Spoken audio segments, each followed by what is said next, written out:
The funeral of Japan's former Prime Minister Shinzo Abe has taken place amid tight security at a Buddhist temple in Tokyo. Thousands of people gathered to pay their respects, although the ceremony was open only to family and close friends.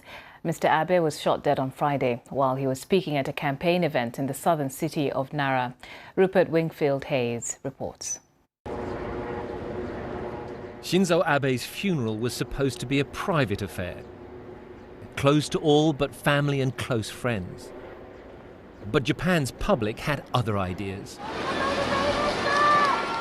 By early afternoon, tens of thousands were lining the streets, determined to say goodbye to Japan's longest-serving Prime Minister.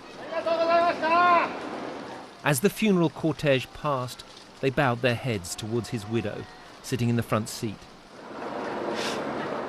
Others began to cry. We will never have anybody as great as Abe-san again. I want people to know how much we loved him. For many of the people who've turned out here today to say goodbye to Mr. Abe, it was his political longevity that is most important. It was that sense of stability and security that he brought back to Japanese politics that they're most grateful for. But in many other ways, Mr. Abe was a deeply divisive political figure. To his admirers, Shinzo Abe was a great statesman who built strong alliances with fellow democracies. Most significantly, he broke with Japan's pacifist constitution. For the first time since World War II, Japanese troops would be allowed to fight alongside allies beyond its shores. I think Abe was determined to get out from the post-war pacifist constitution. Because the idea of this constitution, it was that Japan should rely its security to the goodwill of the world people. It's a nonsense. So Abe wanted to get out from this fallacy.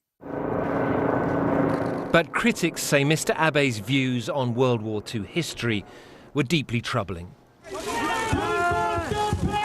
In South Korea, there was huge anger at his refusal to accept Japan was responsible for the wartime system of sexual servitude known as comfort women.